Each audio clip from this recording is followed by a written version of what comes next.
Folks, welcome into That Betting Show, January 24th, 2019. It is a Thursday. He's Teddy Safransky. Give him a follow on Twitter at Teddy_covers. I'm Donnie Seymour on Twitter at RightSideVP. This is That Betting Show, your one-stop shop for all your sports betting needs, designed to get you ready to go in under 20 minutes. Teddy, woke up today, and I'm a bit angry here because we're going to go right into hot topics here. And sometimes we pick topics out like, ooh, let's see what happened out there in the atmosphere, of college basketball and the NBA. Boy, that was a bad beat. Well, this bad beat really hurt me last night, Teddy, with Abilene Christian. I know there was another large one with LSU. Let's get right after, Teddy. Did you see any one of these epic meltdowns yesterday? Well, we got to describe them whether you saw them or not. They're both as brutal as it gets when it comes to bad beats. And listen, make no mistake about it. If you bet, you will inevitably suffer some of these. The goal is not to suffer many of these on a night-in, night-out basis, but absolutely brutal. Which one should we go to? LSU. Okay, they're up 12. They have 14 seconds left, and they have the ball. Game over. Ticket cashed. Except for that, they go, let's go in and try a crazy dunk. Instead of dribbling it out, the crazy dunk bounces off the rim. Georgia hits a three on the other end. LSU gets a free throw, one of two free throws, minus 11. They end up winning by 10 in a spot where they're supposed to win by 12, every bit as much as the Saints are supposed to kick the game-winning field goal. Abilene Christian might have been worse, though. Why don't you describe that one? I'm sure you enjoyed it. It hurt me, Teddy, because we've been doing this a long time, and, when you wake up the next morning, you can relive it a little bit, and you move on, you cap your games, and it happens, and those breaks will come back to you. But my goodness, I'm watching the game live. I'm sitting on a -1 ticket, and don't even get me started. I know people out there, hey, Donnie, I got the +1. Well, that's great if you got the +1. I got the -1 about an hour before tip there. And I watched the game, Abilene Christian, Teddy, up 8 at the half in control. A little bit of a run by Stephen F. Austin early to take a 2-point lead, but complete control goes back to Abilene Christian. To fast forward to the last minute, 1-and-1 situation, 36 seconds left on the clock, and they're up 7. Make one, miss one, it doesn't really matter. Dribble the ball down the court, a tie-up. All hell starts to break loose, and it all starts with this, Teddy, which I know you've seen time and time again. It's a 6-point game with, I think, 26 seconds left to go. All you have to do in these spots when you're in 1-and-1, run your guard up, grab the ball, and they will foul you. So Abilene Christian decides, Teddy, for the almighty, let's just throw a Hail Mary pass out of nowhere. It gets intercepted. 3 seconds later, a dunk. Inbound the ball. All you have to do, Teddy, as we know as gamblers and people that have played any competitive sport, just hold the ball. They dribble the ball off their knee for another turnover and another layup. 2-point game. You have your best free throw shooter out there in a 1-and-1. Brother, just hit one and force it maybe. You don't have to come down and hit a 3. Of course it goes in and out. Of course Stephen F. Austin comes down. Of course they raise up James Harden style and drain a 361-60 winner, Teddy. And I had a hard time falling asleep last night. You're gonna. The bad beats are tough to deal with. They will happen. It doesn't matter how long you bet. It's still a gut punch when they happen. And when you have a 7-point lead with 26 seconds left in regulation, you're supposed to cash +1s or -1s or even -2s. Unfortunately, didn't happen for you last night. But the key is when these beats happen, have your moment, scream, yell, go punch a wall, do what you need to do. You can't let it eat you alive into the next day. You're allowed to be pissed that night. Take your 20 minutes, go yell at somebody, do what you need to do, but flush it so you wake up the next morning ready to go and this stuff doesn't hang over your head because they're going to happen. If you can't deal with them, you can't bet seriously. And it's just there's no other way around it. Absolutely. And just one little key bit of ingredients there that Teddy's talking about there is, yes, at the end of the game, you can scream out loud, I will never bet Abilene Christian again. But you know what the next time they play is? You better be digging for that information and digging once more because there is value. You should be betting Abilene Christian again. But always fun. They're just not fun when those bad beats come our way. James Harden, he's having a little bit of fun, Teddy. Up in the Garden, having his own party. 61 points. And again, Teddy, not a single assisted basket. It's all James Harden. We've played basketball before, hung out with friends, even at the playground playing pickup basketball, where you stand around and say, all right, James, go get your points again while I stand out here. It's a great thing to watch as a fan, not so much as a teammate and not so much for usage rate, because how much will we have left in the tank as we continually talk about this, Teddy, when we head into the playoffs with the Houston Rockets? Well, I mean, James Harden's been a loser in the playoffs when he's been rested. I don't think it's going to make a difference when he's been completely gassed at the end of the season. The Rockets aren't championship contenders. They're not even close to being championship contenders. Struggling against the Knicks last night, a point spread disaster area. Kenneth Faried is going to help that team a lot. There's a pickup that doesn't affect the point spread a whole lot, but playing without Clint Capella, he matters.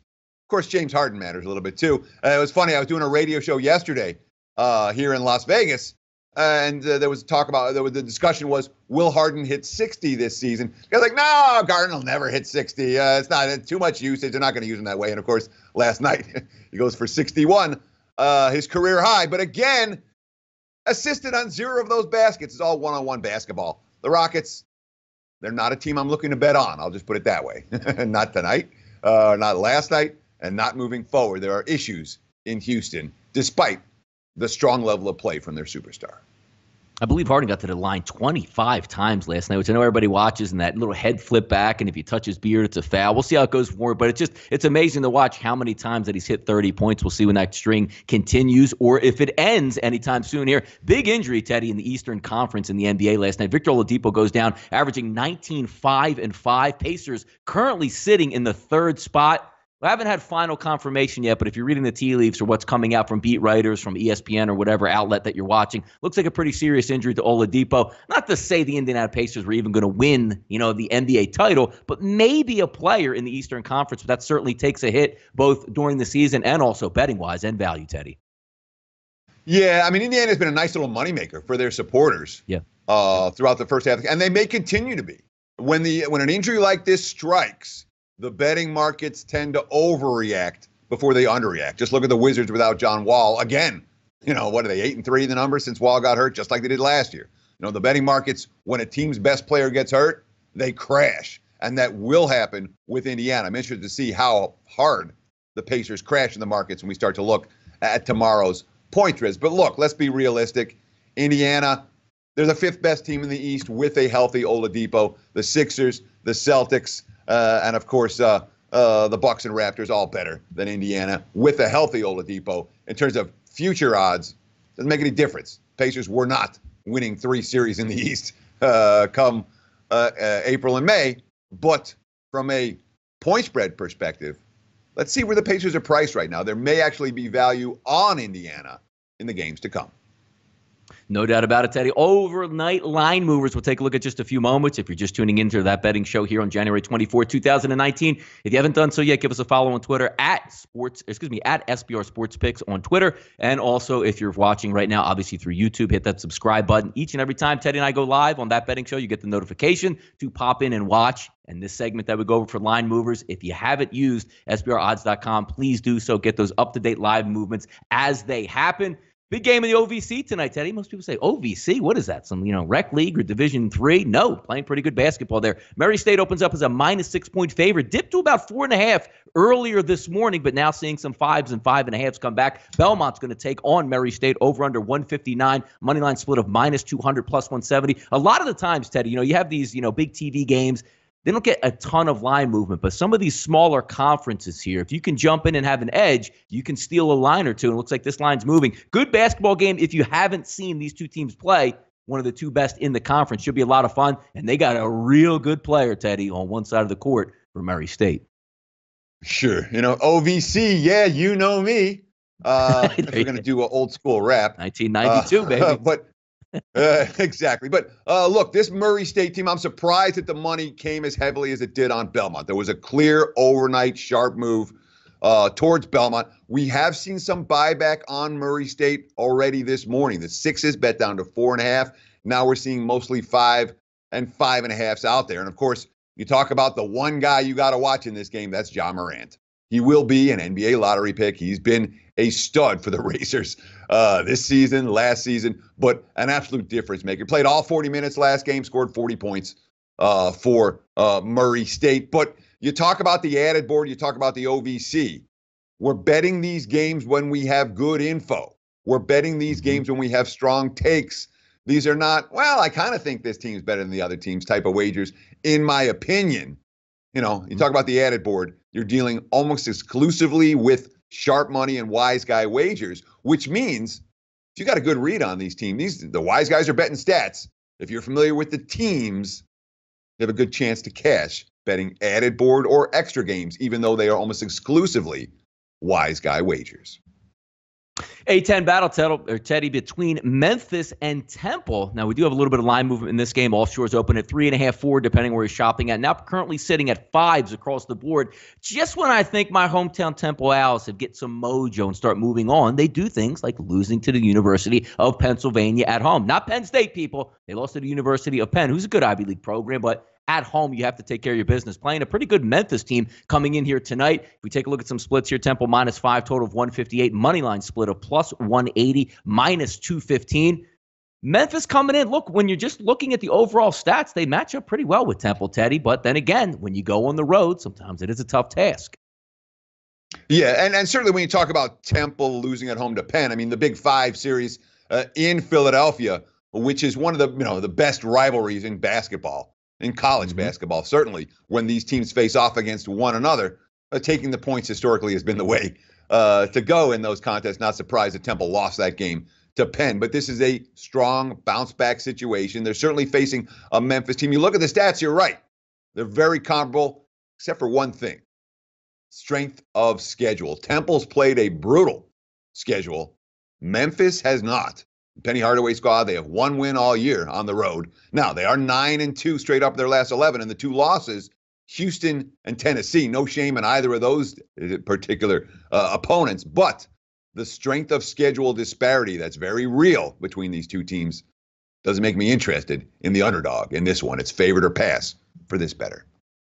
Come on, Teddy, what are you saying? The big win by 4 over Tulane, their only road win of the year, doesn't get that nice nostalgia up for an easy win here in the city of brotherly love? Is that what you're telling us? I don't think it'll be easy if Memphis wins tonight. They might win tonight, but it's not going to come easy.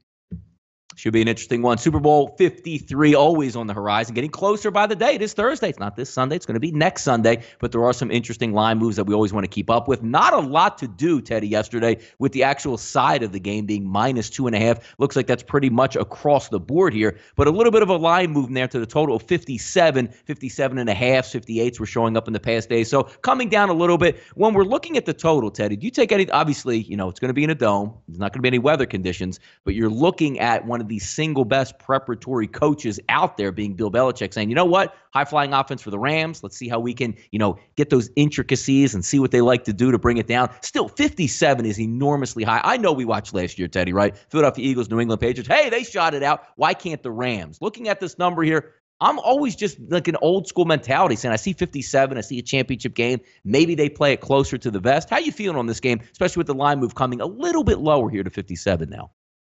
Sure, and we're seeing the first 56.5 at a leading indicator book at Penny. Penny popped to 56.5 just now, and of course, when Penny moves, the markets tend to be moving in sync with them, not against them. So it's clear there's been sharp money on the under, and the 2.5s. I'm telling you, by kickoff in many places, this line is going to be 3. The wise guys are going to be on LA plus.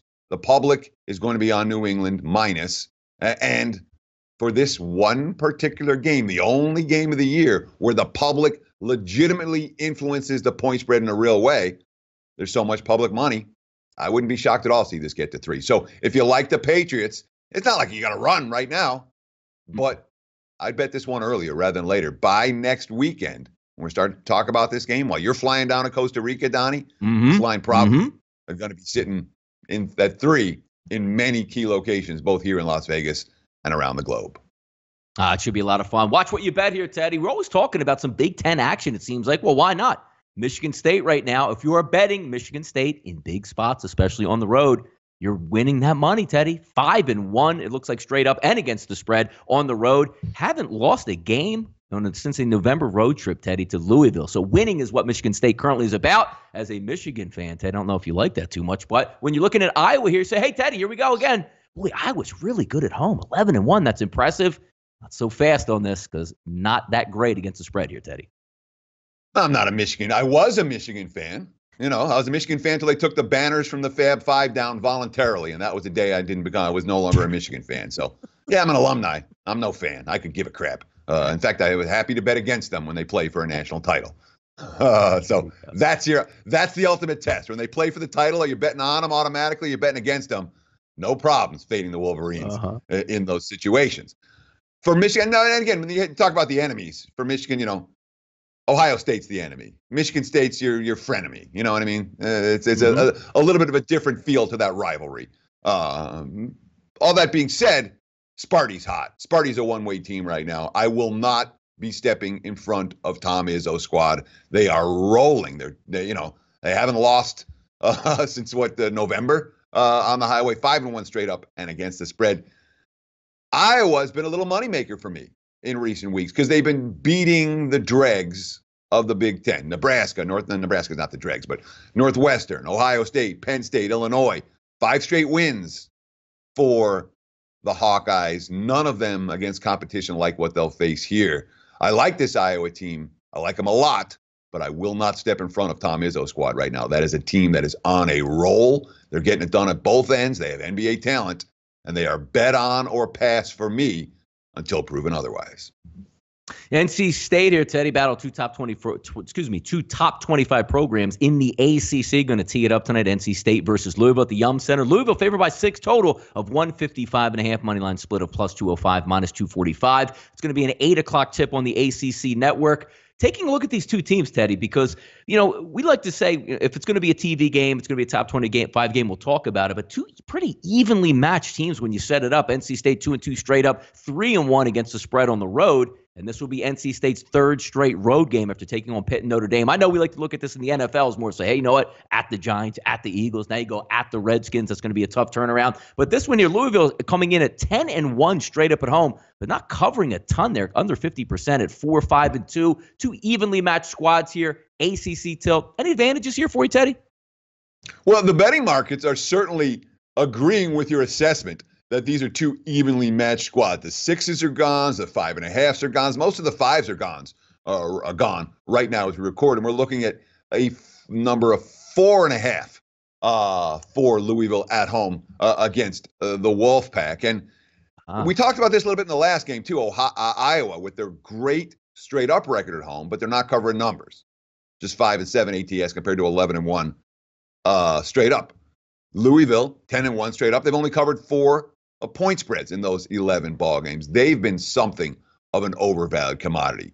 You certainly look at these two teams statistically, personnel-wise. You say, man, these two teams are pretty even, pretty close. I'm not surprised that the money's come on the underdog for this one in a game that has down to the last possession written all over it.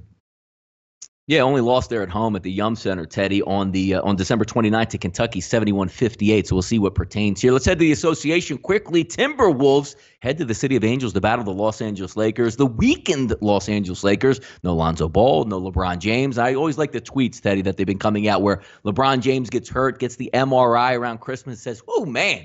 What was the exact tweet? Was something like, dodge the bullet, be back in no time. Well, no time is a month and a half later. That's what we're going to be taking a look at. Timberwolves actually a favorite on the road here, Teddy. Total 229, money line split minus 120, plus 100. Staples Center tonight. What do we see out of this? Can the Lakers rebound, regroup, or are we just waiting for LeBron to get back before they can kickstart it and hopefully make a playoff run out in L.A.? Well, right now, Lakers sitting in the 9 seed. The Clips have snuck into the 8 seed ahead of them. Minnesota sitting in the 11 seed in the Western Conference, which speaks volumes about how tough this conference actually is. Now, LeBron's been out. Lonzo, the injury, in my mind, is an enormous injury for the Lakers because he's the guy that pushes the pace for them.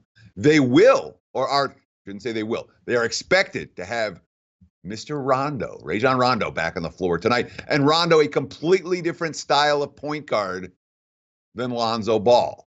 Don't know how much playing time we're going to see from Rondo this evening, but Rondo, where Ball wants to push the pace and is really good in transition, Rondo's the half-court guru. So when he's on the floor in general, right now, I wouldn't be hesitant about taking Laker games under the total. I think LA may be priced like balls at the point. When it's going to be Rondo at the point, I would expect the pace to be significantly slower. Yeah, it should be interesting. I know the NBA, you see some of the articles coming out, Teddy, where they need the ratings to improve. Well, one way to improve that is get your superstars back and get them into the playoffs. We'll see how the Lakers, can get LeBron back, maybe Lonzo Ball in a couple weeks, and maybe make a move at the trade deadline, try to get back into it. Off the mic segment here. Interesting one today, Teddy. And in Philadelphia, we loved Roy Halladay. Toronto, they loved Roy Halladay. But something interesting about this goes in the Hall of Fame, very deservedly so. But the wife comes out yesterday and says in quote, it's not the Phillies Hall of Fame. It's not the Blue Jays Hall of Fame. Roy's going in as a Major League Baseball player, and that's what he is. And I just hope that he represents something to all of baseball, not just the Phillies fans or the Blue Jay fans, but to baseball as a whole. And that's how I think he should be represented.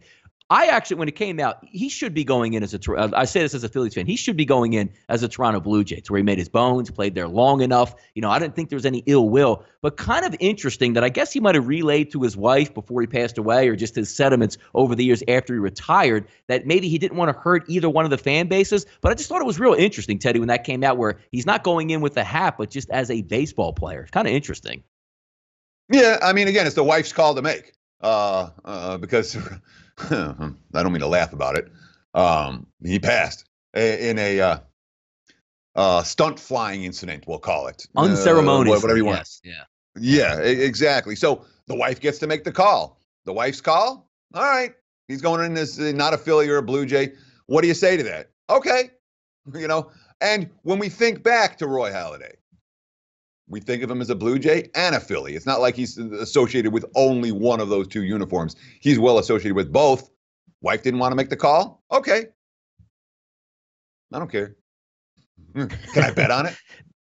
Yeah, exactly. Yeah, but probably could. So maybe will it change? Will odds change? Because Teddy, it's looking really good about one of the bets that we were talking about a couple weeks ago. Will Bryce Harper and Manny Machado actually find the team before the Super Bowl? Tick tock, tick tock. But here's an article, Teddy, and here's something I always like to take a look at. It's the off season. It's the silly season in Philadelphia. Hey, Carson Wentz, he's the really mean in the locker room, and some guys don't like him. And now we turn it over to the ESPN report here of Jimmy Haslam and the Cleveland Browns. Line by line by line by line. And you know what I take out of this, Teddy, is that no matter what you do, as long as you own an NFL team, you absolutely print money, even if you don't have any idea what you're doing, Teddy. Your take on Jimmy Haslam and the Cleveland Browns. Yeah, it's a pretty it's an article that certainly doesn't give Browns fans much confidence about the front office moving forward. And when you have this many quotes in an article that's as well researched as this one, smells like fire, not just smoke. But the concept here for me is really simple. For some reason, people seem to think that people with money are smart. I can tell you for a fact, people with money are not any smarter than people without money. Right place, right time, lucky, call it what you will. Billionaires are just as stupid and dysfunctional as the rest of us. And when you talk about here's the guy that built Pilot J truck stops into a billion-dollar corporation. Pilot J truck stops and the Cleveland Browns, slightly different skill sets when it comes to putting those two disparate companies into proper working order. Clearly, Haslam's been better at truck stops than he has been at NFL ownership. But when you got billions, you can buy whatever you want. He bought the Browns. Browns fans have to deal with it every bit as much as Knicks fans have to deal with Dolan and all of that. Personally, I would love to see the cities own the teams like Green Bay does, but no one's going to let that happen. Yeah, that's communist, man. That's communist. Yep, front page fodder for those guys. Reminds me a lot of Jerry Jones. At least Jerry Jones has a couple Super Bowls under his belt and a team that's in the playoffs currently. But neither here nor there. That's that betting show for January 24th, 2019. Tomorrow, both Teddy and I will get after on the hard court, set you up for the weekend. He's Teddy Savransky. Give him a follow on Twitter, folks, at Teddy_covers. I'm Donnie Rightside here at RightSideVP. Thanks for tuning in to SportsbookReview.com. We'll be back tomorrow with that betting show.